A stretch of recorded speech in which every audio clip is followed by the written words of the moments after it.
Assalamualaikum warahmatullahi wabarakatuh. Perkenalkan, nama saya Tessa Nazila dari kelompok 8 ingin mempresentasikan hasil kerja kelompok kami yang berjudul Melindungi Sistem Informasi. Kerentanan dan penyalahgunaan sistem. Kerentanan merupakan di mana terjadinya kemungkinan suatu objek dapat terkena suatu hal yang berisiko yang disebabkan oleh faktor-faktor yang berkaitan. Data akan menjadi lebih rentan terhadap berbagai ancaman dibandingkan saat berada dalam bentuk manual. Kemudian ada beberapa perangkat lunak berbahaya, yaitu ada virus, ROM, Trojan horse, dan spyware. Virus adalah program spyware berbahaya yang menempelkan dirinya ke program lain atau file data yang dieksekuensi, biasanya tanpa sepengetahuan dan tanpa izin dari pengguna. ROM adalah program komputer independen yang menyalin diri sendiri dari suatu komputer ke komputer lain melalui sebuah jaringan. ROM menghancurkan data dan program serta mengganggu atau bahkan menghentikan operasi jaringan komputer.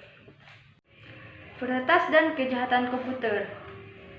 Peretas atau hacker adalah individu yang berkeinginan untuk mengakses tanpa izin dari sebuah komputer, tanpa izin dari pengguna. Kemudian ada jenis-jenis hacker. Jenis-jenis hacker ini ada spoofing, sniffing, dan denial of service.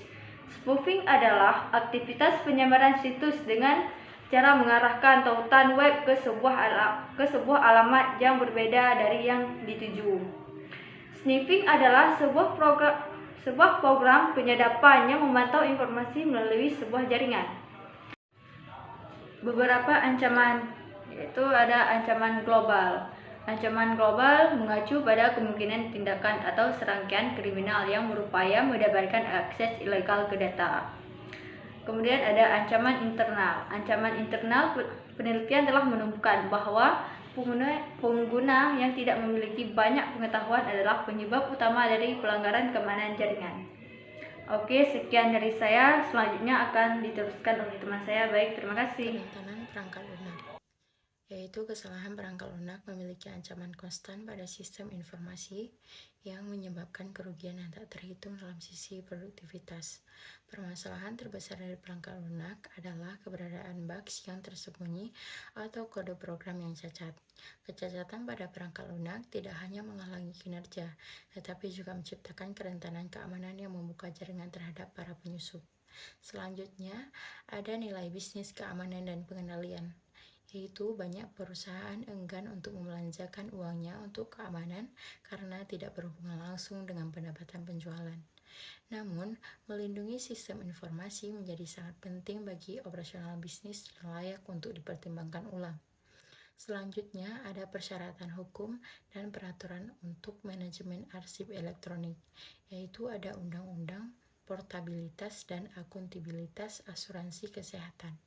Ada undang-undang Gramm-Leach-Bliley, ada undang-undang Sarbanes-Oxley. Selanjutnya, ada barang bukti elektronik dan komputer forensik. Komputer forensik adalah pengumpulan, pengujian, autentisitas, penjagaan, dan analisis ilmiah terhadap data yang terdapat atau diambil dari media penyimpanan komputer, di mana informasi dapat digunakan sebagai barang bukti di pengadilan.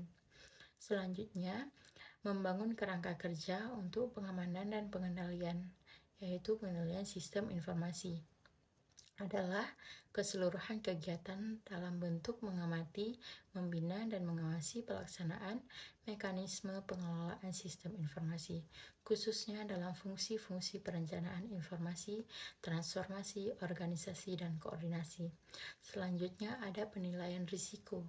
Penilaian risiko menentukan keadaan tingkatan risiko perusahaan jika sebuah tindakan atau proses yang spesifik tidak dapat dikendalikan sebagaimana mestinya. Selanjutnya ada kebijakan keamanan. Kebijakan keamanan terdiri atas pernyataan peringkat risiko informasi yang mengidentifikasikan tujuan keamanan yang dapat diterima dan dapat mengidentifikasikan mekanisme untuk mencapai tujuan. Selanjutnya, ada perencanaan pemulihan bencana dan perencanaan kesinambungan bisnis. Perencanaan pemulihan bencana atau Disaster Recovery Planning adalah sebuah alat merancang rencana untuk merestori komputasi dan layanan komunikasi setelah perusahaan mengalami gangguan. Perencanaan kesinambungan bisnis memiliki fokus pada bagaimana perusahaan mengembalikan operasional bisnis setelah terjadinya bencana. Selanjutnya ada peran auditing. Tujuan utama dilakukan auditing ialah untuk membantu bisnis atau perusahaan dapat berkembang ke arah yang lebih baik di masa yang akan datang. Adapun hal-hal yang merupakan dari auditing adalah eksistensi, kelengkapan, klasifikasi, ketetapan, pengungkapan, penilaian, dan pisah batas atau cut-off. Selanjutnya ada teknologi dari sarana untuk melindungi sumber-sumber informasi, yaitu ada manajemen identitas dan autentisitas mengacu pada kemampuan untuk mengetahui apakah seseorang pengguna adalah seperti yang diakuinya. Autentisitas biasanya menggunakan kata sandi atau password yang hanya diketahui oleh pengguna yang berwenang. Baik, materi selanjutnya akan saya lanjutkan dengan saya sendiri, Naziatul Syafana. Materi selanjutnya yaitu firewall, sistem deteksi gangguan, dan perangkat lunak antivirus. Firewall mencegah pengguna yang tidak berwenang untuk mengakses jaringan private. Firewall merupakan kombinasi perangkat lunak dan perangkat keras untuk mengendalikan aliran masuk dan keluarnya lalu lintas jaringan. Sistem deteksi gangguan. Selain firewall, penyedia keamanan selanjutnya yaitu sistem deteksi gangguan. Sistem deteksi gangguan menggunakan alat memonitor untuk diletakkan pada titik-titik paling rentan untuk menghalangi atau mendeteksi penyusup secara terus-menerus. Yang ketiga yaitu perangkat lunak antivirus atau antivirus software, mencegah, mendeteksi, atau memindahkan malware termasuk virus komputer, worm komputer, trojan horse, spyware, dan adware. Selanjutnya yaitu melindungi jaringan nirkabel. Jaringan nirkabel adalah alat komunikasi dengan komputer tanpa menggunakan kabel. Adapun cara melindungi jaringan nirkabel, yang pertama yaitu dengan pengaturan router, Yang kedua yaitu ubah nama jaringan SSID Anda. Yang ketiga yaitu enkripsi jaringan Anda, dan keempat filter alamat MSC Anda. Yang selanjutnya adalah enkripsi dan infrastruktur publik. Enkripsi atau encryption merupakan transformasi teks biasa menjadi teks tersandi. Adapun enkripsi dibagi menjadi dua metode. Yang pertama adalah secure socket layer, yaitu memungkinkan komputer klien untuk mengelola data deskripsi dan enkripsi ketika mereka berkomunikasi satu sama lain ketika web sedang berlangsung. Yang kedua yaitu Secure Hypertext Protocol Transfer Protocol, yaitu protokol yang digunakan untuk enkripsi data melalui internet. Selanjutnya yaitu menjaga ketersediaan sistem. Ketersediaan sistem adalah upaya untuk mengamankan kinerja dan proses komputer dengan tujuan mencegah ancaman dan mendeteksi kerusakan pada sistem.